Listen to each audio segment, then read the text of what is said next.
जीवन में सबको सब कुछ नहीं मिलता, पर यदि हमारी सोच सकारात्मक हो और हो मेहनत करने की ललक, तो सपने भी हो जाते हैं सलोने और वैसी ही आत्मतुष्टि देते हैं जैसे मेहनत के खिलौने।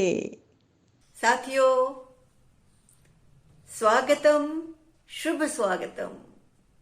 फिर से आ गया आमने सामने में आपसे जुड़ने का सुखद क्षण। और खुश हो गया मन, तरंगित हो गया तन, आह्लादित हो गया कण कण। और हम बन गए आपके जैसे, बिल्कुल वैसे ही जैसे हो स्वच्छ दर्पण जिसमें दिखाई पड़ता है आपका सुंदर मन। और खुशियों का जो ये आज का सिलसिला है, आखिर हम खुश क्यों ना हो। अरे भाई, इतनी मेहनत से, इतनी लगन से, इतनी तैयारी से, इतने उद्यम करके आपके लिए खोज खोज कर जैसे हीरे जवाहरात लेकर आते हैं हम। कैसे? कहानियों के जवाहरात, कविताओं के मोती और गीतों के हीरे और आपकी जो पहेलियां हैं उसके सलवे सितारे और खेल पिटारे के अद्भुत नगीने। आप भी तो हैं हमारे दिल से जुड़े हमारे अद्भुत नगीने। तो हमारे सारे पाठक जो है हमारे अद्भुत नगीने, उनके लिए प्रस्तुत है आज की कहानी मेहनत के खिलौने। कभी सुना है मेहनत के खिलौने? खिलौने किसी वस्तु के होते हैं। खिलौने दुकानों में बनते हैं या मशीनों से बनते हैं या कारखानों में बनते हैं या किसी आदमी, कोई आदमी भी बनाते हैं, व्यक्ति भी बनाते हैं, औरतें भी बनाती हैं। लेकिन मेहनत, किसी खिलौने का नाम मेहनत हो या मेहनत के खिलौने, ये तो नहीं सुना। हाँ, सुनेंगे कैसे? ये कहानी तो बिल्कुल ताजा है। कहानी बिल्कुल आपके लिए खास बनाई है और इसमें ये कोई पहेली नहीं है, ये कहानी है, हमारी जुबानी है, असली है, दो दोस्तों वाली कहानी है। कौन थे दोस्त? थे भाई दो दोस्त, एक था रोहित और दूसरा था राजीव। दोनों दोस्त राजीव और रोहित बहुत घनिष्ठ मित्र हैं। आपस में इतनी दोस्ती है, इतना प्यार है, इतना अपनापन है कि पूछो मत। एक दूसरे के हमेशा काम आते हैं। रोहित, उसके पास तो खजाना है खिलौनों का। उसे खिलौनों का बड़ा शौक है और उसके घर में खिलौने भरे पड़े हैं। दोनों दोस्त खेलते भी हैं, बातें भी करते हैं, स्वांग भी रचते हैं, कुश्ती भी करते हैं, एक दूसरे से बतियाते भी हैं, लेकिन खिलौनों से जी भर के खेलते हैं। और कक्षा के बाद, स्कूल के बाद, रोहित हमेशा अपने घर ले आता है राजीव को, ताकि दोनों मिलकर खूब मस्ती करें, खूब खेलें और तरह तरह के खिलौनों का आनंद उठाएं। और खिलौने भी क्या है भाई, आप नाम लो, उसके घर में वो खिलौने जरूर होंगे। आप कुछ भी नाम लीजिए। रेलगाड़ी, जी हाँ, बिजली से चलने वाली रेलगाड़ी, बैटरी से चलने वाली रेलगाड़ी, हवा में उड़ के कलाबाजियां दिखाने वाला हवाई जहाज। अरे हाँ, पानी की पनडुब्बी भी है। हाँ, पानी की पनडुब्बी। और वो जो ब्लॉक्स होते हैं, ऊंची ऊंची इमारतें बनती हैं, वो बनाने वाले प्लास्टिक के ढेरों तरह के ब्लॉक्स। और कैरम, लूडो, हर तरह के खेल, शतरंज, क्या नहीं है। हाँ, क्रिकेट, अच्छा पहले क्रिकेट। अरे क्रिकेट का तो पूरा साजो सामान है। हाँ, बैट है, बॉल है, विकेट है, फिर पहनने वाले पैड है, सिर में पहनने वाली हेलमेट है, और हाथों कोहनियों को बचाने वाले जो वो एक बख्तरबंद होते हैं औजार, वो भी हैं।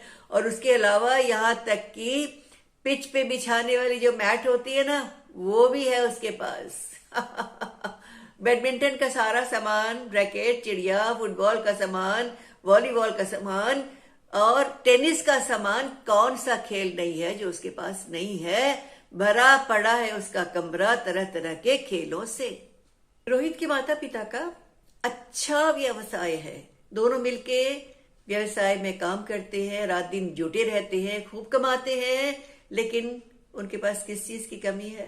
समय की। रोहित को देने के लिए उनके पास जरा सा भी समय नहीं है, और उसकी भरपाई, उसकी कमी को पूरा कैसे करते हैं वे? खिलौनों से भर के। कोई खिलौना विदेश में, स्वदेश में, परदेश में, कहीं भी उन्हें पता चल जाए, वो रोहित के पास पहुंच जाता है और रोहित खुश रहता है। इकलौता बच्चा है, लेकिन खिलौनों का उसको जो एक संसार मिल गया है, उस संसार में वो मगन रहता है, और खेलने वाला एक साथी भी उसे मिल गया है। हाँ, राजीव। दोनों मिलकर ढेरों ढेर बातें तो करते ही हैं, खेलते हैं, मस्ती करते हैं, स्वांग रचते हैं, कठपुतली भी चलाते हैं, और नाटक भी करते हैं, और खूब खूब पढ़ाई भी करते हैं। हाँ जी हाँ। राजीव के माता पिता इतने समर्थ नहीं हैं। मजदूरी करते हैं, परिश्रम करते हैं, रात दिन मेहनत करते हैं, और राजीव को अच्छे स्कूल में, अच्छे विद्यालय में पढ़ा सके, ये उनकी पूरी कोशिश रहती है, और इस कोशिश में वे कामयाब भी रहते हैं। उनके पास इतना धन नहीं है, इतने साधन नहीं है कि राजीव को ढेर सारे खिलौने दे सके। और राजीव जानता है, उसे पता है उसके माता पिता की हैसियत क्या है, उनकी मजबूरी क्या है, और वो कभी कोई नाजायज मांग नहीं करता, कभी खिलौनों की मांग नहीं करता, खुश रहता है, क्योंकि खिलौने और खेलने वाला साथी उसके पास है। और राजीव के माता पिता भी खुश रहते हैं कि राजीव स्कूल के बाद रोहित के साथ है, दोनों मिलकर रहते हैं, तो उन्हें अपने काम की वजह से जो उन्हें वक्त नहीं मिलता, तो उन्हें राजीव की चिंता भी नहीं रहती। तो दोनों मित्र खुश है, लेकिन राजीव बहुत बुद्धिमान है, मेहनती है, अपने माता पिता की मजबूरी और उनके परिश्रम को देखता है, और वो बहुत मन लगा के पढ़ता है, अपना काम समय पे करता है, दूसरों की सहायता करने के लिए हमेशा आगे रहता है, और कभी स्कूल से छुट्टी नहीं करता बेवजह। हमेशा ईमानदारी से अपना काम खत्म करता है, और हमेशा वक्त का पालन करता है, समय का पालन करता है। कई बार रोहित राजीव से आग्रह करता, उससे कहता कि चल आज तेरे घर चल के खेलते हैं, तेरे खिलौनों से खेलेंगे, मजा आएगा। लेकिन राजीव मायूसी से उस बात को टाल जाता है और कहता है, दोस्त, मेरे माता पिता के पास ऐसे साधन नहीं हैं, मेहनत करते हैं, मजदूरी करते हैं, दिन भर कमाते हैं, मेरी शिक्षा का खर्चा उठाते हैं, महंगे खिलौने खरीद के मुझे नहीं दे सकते। उसकी उदासी दूर करने के लिए रोहित तुरंत कह उठता है, अरे तेरे खिलौने मेरे खिलौने अलग अलग थोड़ी हैं, जो मेरे खिलौने वो तेरे खिलौने, हम दोनों मिलकर खेलते तो हैं, और तभी मजा आता है जब हम साथ खेलें, साथ बातें करें, साथ उसका आनंद उठाएं, तभी तो असली खिलौने खेलने का आनंद है। इस तरह से दोनों की मित्रता बढ़ रही थी, और दोनों खुश थे, पढ़ाई कर रहे थे, और जी जान से एक दूसरे का साथ भी निभा रहे थे। एक दिन क्या हुआ, राजीव स्कूल नहीं आया, और ऐसा कभी होता नहीं था कि बिना कारण राजीव स्कूल न आए। रोहित को चिंता हो गई, पहले तो उसकी बाट जो होता रहा, एकदम से घंटा बज गया, स्कूल का समय शुरू हो गया, कक्षा लग गई, और राजीव नहीं आया। कहीं बीमार तो नहीं हो गया, कहीं उसको कुछ हो तो नहीं गया, उसके घर में कोई बड़ी समस्या तो नहीं आ गई, वरना वो अवश्य स्कूल आता, सोचने लगा रोहित। और पूरा दिन उसका स्कूल में दिल नहीं लगा, उसको बार बार घबराहट होती, बार बार उसको राजीव की चिंता खाई जाती, और बार बार उसका मन करता कि दौड़कर राजीव के पास जा पहुंचे और पता लगाए कि उसे क्या हुआ है। बड़ी मुश्किल से स्कूल का समय बीता, और रोहित ने ठान लिया था कि आज वो राजीव के घर जरूर जाएगा और उसका हाल जानेगा। राजीव ने कभी रोहित को अपना घर का पता बताया ही नहीं था, क्योंकि वो उसको अपने घर लाकर अपने घर की परिस्थिति से बताना नहीं चाहता था, दिखाना नहीं चाहता था, तो इसलिए उसे उसका पता तो मालूम नहीं था। लेकिन रोहित को यह पता था कि किस मोहल्ले में रहता है और उसके पिता का नाम क्या है। पूछते पूछते, खोजते खोजते खोजते खोजते आखिर पहुंच गया रोहित राजीव के घर। रोहित ने राजीव के घर का दरवाजा खटखटाया। खोला किसने? राजीव ने, और एकदम हैरान भौचक्का रह गया। अरे रोहित, तुझे तो मेरे घर का पता तक नहीं मालूम था, तू कैसे आ गया? तो रोहित ने गर्व से सिर हिलाते हुए कहा, जहां चाह वहां राह। मैंने ठान ली थी कि आज मैं तुझे ढूंढ कर रहूंगा और मैंने रास्ता खोज लिया। तो उसके बाद उसने पूछा कि कैसे तू आया? बताया रोहित ने कि मैं पता पूछते पूछते तेरे पिताजी का नाम से पहुंच गया हूं, और मुझे चिंता थी। पूरे दिन मेरा स्कूल में मन नहीं लगा, मैं घबरा रहा था। मुझे हर वक्त ये लग रहा था कहीं तेरी तबीयत तो नहीं खराब है, कहीं तेरे घर में कुछ हो तो नहीं गया है, कोई बहुत बड़ी परेशानी तो नहीं आ गई, वरना तो स्कूल से छुट्टी तो कभी नहीं करता। तो राजीव ने बताया, उसने कहा हाँ, जब मैं सवेरे उठा मेरे पेट में बहुत भयंकर दर्द था। इतना दर्द था कि मैं उठा ही नहीं जा रहा था, मुझसे उठ भी नहीं पा रहा था।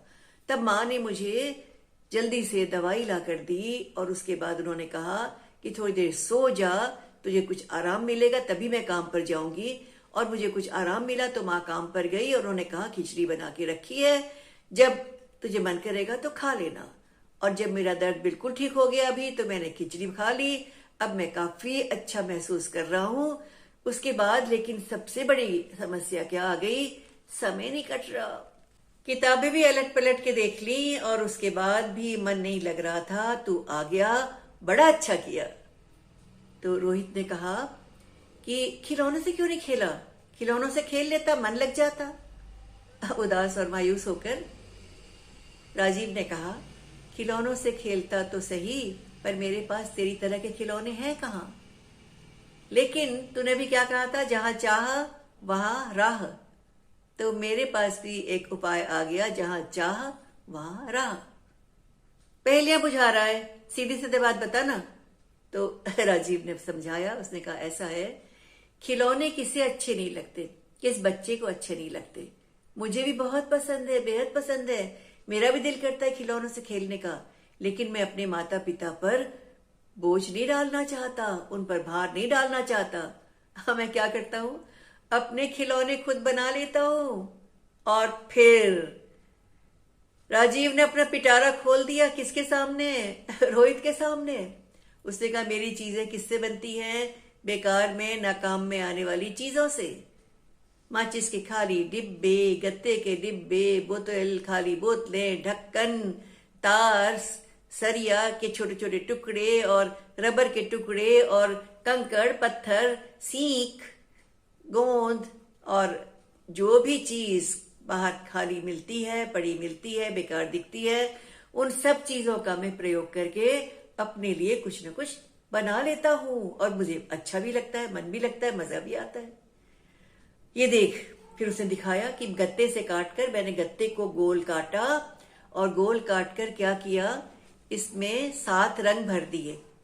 और 7 रंग भर के जब इसको मैं घुमाता हूं तेजी से, तो 7 रंग मिलके क्या दिखाते हैं? सफेद रंग। ये उस बात की पुष्टि करता है जो न्यूटन की एक रिंग थी, जिसमें उसने 7 रंगों को घुमाकर कहा था कि 7 रंग मिलके सफेद बनाते हैं, या सफेद रंग में 7 रंग होते हैं। वो इस प्रयोग की पुष्टि उससे होती है। तो ऐसे बहुत सारे प्रयोग भी मैं करता हूं। मैंने बालू वाली घड़ी बनाई है, मैंने रेलगाड़ी माचिस की डिब्बियों से रेलगाड़ी बनाई है, ये मेरी बस है, और इस तरह के न मालूम कितने सारे खिलौने उसने खोलकर दिखा दिए। किसको? रोहित को। रोहित भौचक्का देख रहा था। रोहित ने राजीव का ये रूप तो कभी देखा ही नहीं था। हाँ, राजीव इतना खुश था, उसकी आंखों में चमक थी, चेहरा दमक रहा था, खुशियां से भरा हुआ उसका अंग अंग मानो अपनी कहानी कह रहा था, अपनी रचना की कहानी, अपने निर्माण की कहानी। और रोहित उस चेहरे को देखकर दंग रह गया। इतना खुश तो राजीव कभी था ही नहीं। फिर राजीव ने थोड़ी आत्मसंतोष और थोड़ी गौरव से बताया कि आजकल पता है मैं क्या करता हूं? आजकल मेरा मन ऐतिहासिक इमारतों के नमूने बनाने में बहुत लग गया है, और मैं उनके नमूने बनाकर बड़ा प्रसन्न होता हूं। अच्छा, कैसे? किसके नमूने? अरे भाई, जो हमारे स्मारक हैं, हमारे ऐतिहासिक स्थल हैं, जैसे लाल किला है, कुतुब मीनार है और इंडिया गेट है। इस तरह की जो जो चीजें हैं उन चीजों को मैं बनाने लगा हूं छोटे छोटे प्रारूप के रूप में, मॉडल के रूप में। अच्छा, पर कैसे? रोहित ने पूछा। राजीव ने कहा, मैं पहले उनका अच्छी तरह से अध्ययन करता हूँ, उनके बारे में जानकारी हासिल करता हूँ, उनका पूरा जो इमारत का ढांचा है उसको देखता हूँ, फिर कागज में उसका खाका बनाता हूँ, फिर दिमाग लगाता हूँ और सोचता हूँ किस तरह से क्या चीज बन जाएगी और उस प्रकार से उसको उपयोग में लाता हूँ। आइए देख ले, ये मैं अभी बना रहा हूँ। क्या? ये मैं बना रहा हूँ अभी इंडिया गेट का एक प्रारूप, नमूना। और मैंने क्या किया? मैंने पहले 2 लंबे लंबे डब्बों को लेकर उन्हें खड़ा कर दिया और उनके बीच में गोलाई से दरवाजे काट लिए हैं। उसके बाद मैंने उसके दोनों को जोड़ते हुए एक ऐसा गत्ता लिया जो उनकी छत, जिससे छत बन जाए और उससे लंबा हो। उस गत्ते के ऊपर मैंने एक और डब्बा रखा, उसके ऊपर उसे छोटा डब्बा रखा, उसके ऊपर उसे छोटा डब्बा रखा और ऊपर मैंने बना दिया गुंबद। और फिर मैंने पूरे इंडिया गेट के इस नमूने में रंग भर के उसको असली की तरह बनाने की कोशिश की है। और ये जगह देख रहा है, यहां जलेगी जवान ज्योति और यहां फहरेगा अपना तिरंगा झंडा। हैरान रोहित अपने दोस्त की खुशी देख के, उसकी रचनात्मकता यानी नया जो काम कर रहा था उसको देख के, उसके बनाए खिलौनों को देख के इतना खुश हुआ कि उसने राजीव को गले से लगा लिया और कहा, दोस्त तेरे खिलौने तो सच में विलक्षण है, अद्भुत है, अनोखे हैं। मेरे खिलौनों की उसके सामने क्या बिसात। तेरे खिलौने तो मेहनत के खिलौने हैं। किसके खिलौने? मेहनत के खिलौने। तो देखा कि मेहनत के खिलौने बनाकर रोहित को भी खुशी मिली और राजीव जो बना रहा था उसकी तो खुशी का कोई ठिकाना न था, क्योंकि वो खुद अपनी रचना कर रहा था, अपनी बुद्धि का प्रयोग भी कर रहा था, मेहनत भी कर रहा था। तो मेहनत करने वाले को हमेशा हमेशा जो है वो उसे विजय मिलती है। थोड़ा संघर्ष करना पड़ता है, थोड़ी कोशिश करनी पड़ती है, वक्त लग सकता है, कठिनाई आ सकती है, लेकिन विजय तो जरूर मिलेगी, उसकी हार नहीं हो सकती। सोहनलाल द्विवेदी की कविता है, उसमें कुछ है कि कोशिश करने वालों की हार नहीं होती। तो उसमें हम जोड़ सकते हैं कि मेहनत करने वालों की कभी हार नहीं होती। और मेहनत का परिणाम कैसा होता है आपको बताती हूँ। अपने बल पर मेहनत करके सदा सफलता हम पाते हैं, भाग्य भरोसे जो रहते हैं जीवन भर वे पछताते हैं, जीवन भर वे पछताते हैं।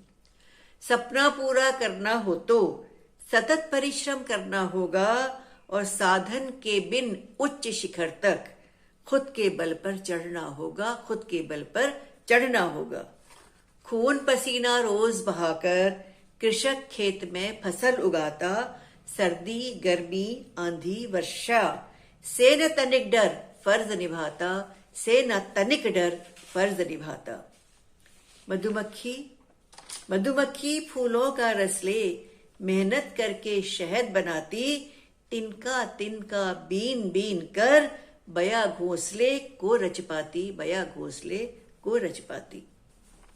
चींटी कण कण संजो संजो कर मेहनत करके बिल में लाती, इस मेहनत के बल पर अपने कठिन समय को सरल बनाती।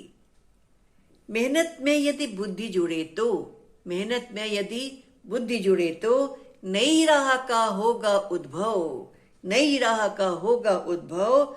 सपने सत्य बनेंगे सारे, सदा असंभव होगा संभव, सदा असंभव होगा संभव। तो मेहनत करके, बुद्धि का प्रयोग करके असंभव को संभव बनाने की ठान लीजिए और आगे बढ़िए, उत्तरोत्तर उन्नति कीजिए। फिर मिलेंगे। नमस्कार।